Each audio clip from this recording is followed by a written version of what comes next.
Assalamualaikum warahmatullahi wabarakatuh. Bismillahirrahmanirrahim. Khazanah yang saya baca, saya berkali-kali cerita ini dalam kitab Khilyatul Auliya. Itu Abu Nu'aim al-Asfihani cerita tentang riwayat Sufyan bin Uyainah. Ini gurunya Imam Syafi'i. Itu setiap kali Nabi Isa dan Yahya, ini dua nabi yang sekurun, sama-sama masih muda. Nabi Yahya itu senengannya dolan ke orang-orang soleh, menyambangi orang-orang soleh. Tentu itu bagus. Tapi kalau Nabi Isa ini suka menyambangi orang-orang yang fasik, orang-orang yang nggak jelas. Ketika dua beliau ini ketemu, tentu yang perlu jawaban Nabi Isa karena kontroversi, berteman sama orang-orang yang nggak jelas. Kata beliau, innama ana tabibun udawil mardo. Seorang kiai, seorang nabi, orang yang baik itu ibarat dokter. Di mana-mana dokter itu ngobati orang yang apa? Sakit. Kalau Anda dokter dan peneliti satu penyakit, pasti cari daerah yang banyak pandeminya. Masa neliti pandemi di orang-orang yang apa? Sehat. Jadi ini juga perlu dibahsul masailkan. Karena tadi dibolak-balik itu. Bina orang berteman orang fasik hukumnya haram karena wa in kana dasarin fajannibhu sur'atan. Tapi kalau bina orang fasik hukumnya baik. Bisa bina kalau berteman. Jadi fikih itu ya karek diwolak-walik. Makanya sholat juga gitu. Sholat yang tumak ninah yang lama itu ya bagus. Masa jagongan mbek pangeran enggak asik. Jagongan sama teman aja asik, masa jagongan sama pangeran tidak apa? Asik. Tapi kalau Ibnu Abbas sholat tuh cepet. Ketika ditanya, kenapa kalau Anda sholat cepet? Setan baru tata-tata mau goda, sudah selesai. Kata. Karena setan itu ya jaga jaim tuh, jaga image. Jadi kalau mau goda orang itu ya surinan dulu, macak-macak dulu. Ternyata mau ke situ sholatnya sudah selesai. Lah kebetulan mazhab saya itu yang kedua itu gitu. Jadi kalau Gus Azaim itu sholat lama sekali, itu ada madhab tandingan, yaitu madhab saya. Itu karena ini sepuh saya, meskipun top beliau tapi sepuh saya. Saya sudah 50, beliau baru 40. Ini berarti baru memulai kiai. Kalau pakai umur nubuah ini baru memulai. Jadi madhab itu penting. Jadi pembanding itu harus diutarakan. Sehingga dalam fikih manapun itu sebuah madhab itu harus diuji itu lewat pembanding. Dulu itu setiap debat fikih antar ulama itu mesti nggak ada yang menang. Misalnya saya kiai kelihatan miskin itu ya baik supaya santri-santri yang miskin itu punya teman gitu. Karena ya rata-rata santri itu miskin. Nah, dikancani kiai kan seneng gitu. Tapi problemnya kiai yang miskin itu ya nggak bisa nolong santri karena dia sendiri apa? Miskin. Makanya dulu Imam Syafi'i itu pengagum orang miskin. Setelah ngaji Imam Malik tanya, ya Imam Malik orang yang sealim jenengan itu siapa? Jawabnya Imam Malik lucu. Dulu Abu Hanifah, sekarang orangnya sudah meninggal ya.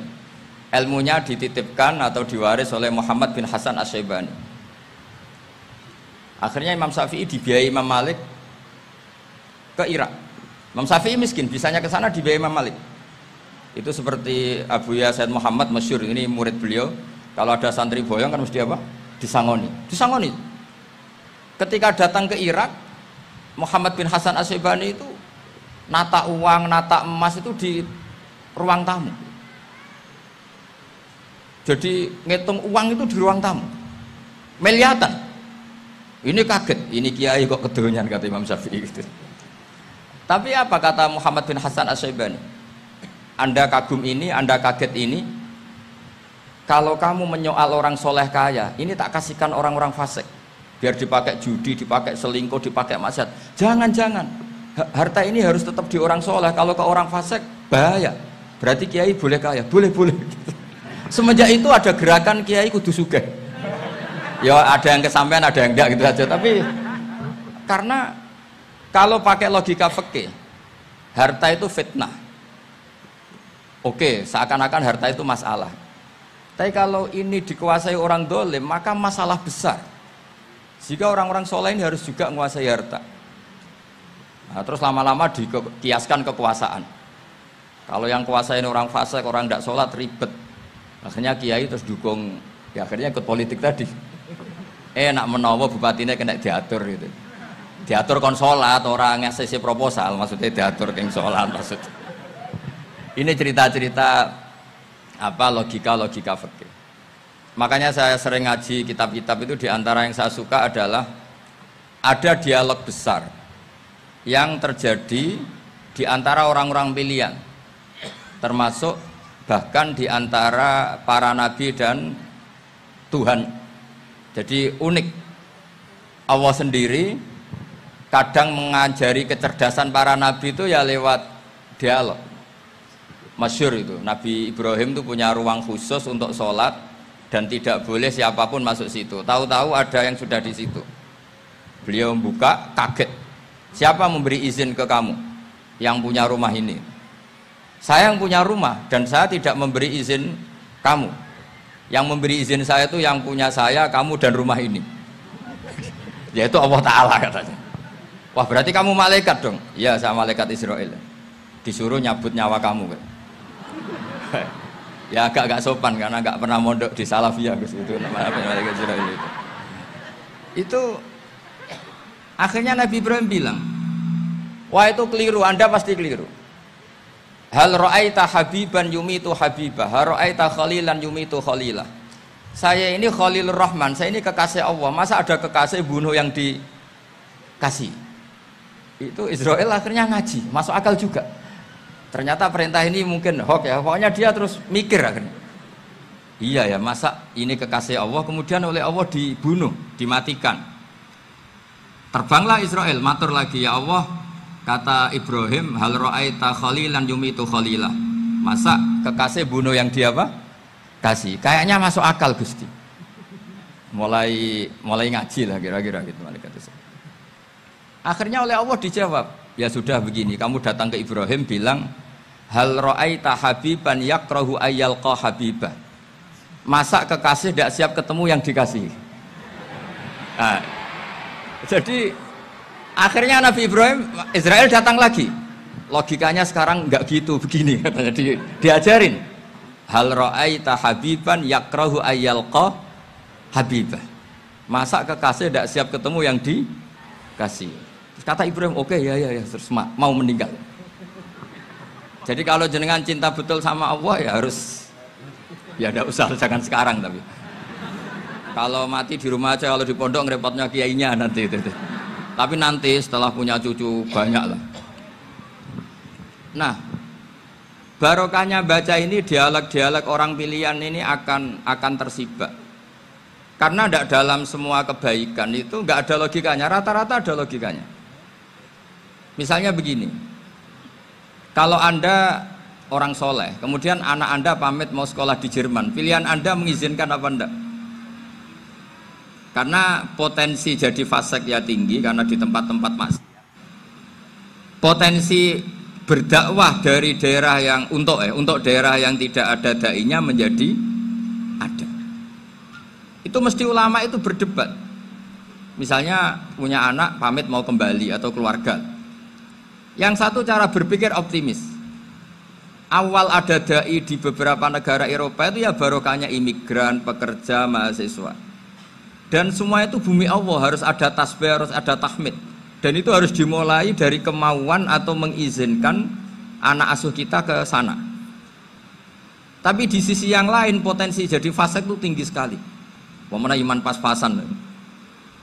Nah hal-hal seperti ini itu pasti jadi perdebatan. Dan kita harus menjawab. Dan tadi kayaknya di semua Basul Masail Pondok Salafiyah jawabnya pede semua, nggak ada ragu, nggak ada khilaf. Baguslah kalau pede. Meskipun nanti mungkin ada ulama lain yang cara berpikir apa? Berbeda. Sehingga ini saya cerita ya. Sehingga di kitab-kitab fikih, misalnya saya kok hidup di Bali sudah punya komunitas ngaji. Itu kok saya pindah ke Sukorejo sini. Banyak ulama yang mengatakan haram. Karena membiarkan bumi Allah yang sudah pernah ada orang yang sujud kemudian ditinggalkan kosong dan kemudian dikuasai orang yang tidak sujud. Jadi dianggap itu pembiaran. Jadi banyak di kitab Qalyubi, sarahnya Mahalli, jika ada seorang muslim yang hidup di negara orang kafir, dia nyaman, tidak dapat teror, itu nggak boleh lagi pindah ke negara Islam yang sehat. Karena takutnya li Allah yastau liyal kafir tilkal buk'ah, supaya bumi itu tidak dikuasai orang kafir. Jadi ini hal-hal yang para fuqaha itu harus berdebat. Karena ini masalah-masalah furu'iyah. Sehingga mulai dulu ya banyak ulama yang nyun sewu berpolitik, mulai Wali Songo sampai sekarang alhamdulillah yang minat banyak. Mungkin bedanya ikhlas sama tidaknya. Tapi kalau saya pernah dikeluhin utusan dari ya komunitas lah, komunitas Islam Indonesia itu dulu itu ceritanya banyak yang dari Kamboja. Dari kalau dulu orang cerita itu orang Cempa. Itu setelah di Indonesia besar Wali Songo dan Brawijaya 5 itu sudah mulai oleng, itu singkat cerita mereka berpikir ingin bikin kerajaan apa? Islam di Demak Mintoro dengan raja pertama yaitu Raden Fatah, karena Raden Fatah ini putra Brawijaya. Padahal setelah jadi kerajaan ini era cucu sudah konflik, berebut kekuasaan. Akhirnya sampai jadi Jipang, jadi Jogja, jadi Solo dan seterusnya. Tapi kata Mbah Mun itu tetap barokah kata. Karena orang Islam terus terbiasa mimpin. Sekeliru-keliru sidik, pokoknya orang Islam biasa mimpin. Sehingga zaman Mbah Hashim ya sudah mimpin Masumi, zaman Ki As'ad pengaruhnya besar, sampai sekarang Kiai-Kiai pengaruhnya besar. Nah barokahnya Kiai-Kiai pengaruh besar ini sampai moral jadi ukuran. Misalnya sekarang ada calon bupati kok nggak sholat, itu pasti kalah. Jadi sholat itu jadi tolok ukur untuk calon apa? Bupati. Meskipun mungkin punya efek pura-pura sholat, tapi gak apa-apa lah, sementing moral ini jadi ukuran. Sementara yang di Thailand, di Patani, itu karena dulu pelajarannya tasawuf, itu orang gak ambisi mimpin dunia, tahu-tahu dipimpin. Dan akhirnya nyuwun sewu ya saage Islam-Islam yang dulu terlalu tasawuf, karena gak punya pengalaman memimpin, akhirnya lazimnya konsekuensinya hanya dipimpin. Tapi Islam Indonesia beda. Karena kulino mimpin itu akhirnya dari orang Islam biasa menjadi Islam yang sholat sampai Islam yang bisa ngaji itu bisa mimpin negara. Tentu yang paling populer dimulai Gus Dur. Jadi ini sesuatu yang barokahnya istihad para kiai, sementing Islam kulino mimpin. Sehingga di Indonesia itu barokahnya itu kebaikan itu jadi tolok ukur. Ada orang kok terkenal koruptor atau terkenal nyuwun sewu selingkuh atau terkenal apa itu pasti tidak jadi. Karena moral itu menjadi tolok ukur. Dan itu adalah politik para kiai. Jadi ini saya cerita dan itu negara juga akhirnya untung karena seleksi agama sama negara itu sama-sama kiai ya bilang negara harus dipimpin orang soleh, negara juga bilang seperti itu. Nah, ketokohan-ketokohan para beliau-beliau ini yang mau lah bekerja sama dengan Umarok. Kita tahu dulu Pak Harto ya rawuh ke sini ketika Muktamar 84, rawuh ke Ki As'ad, ketika mau kembali ke Khittah juga dirembuk oleh ulama dan Umarok. Dan akhirnya ini menjadi negara yang alhamdulillah semoga selalu menuju baldatun thayyibatu wa rabbun ghafur.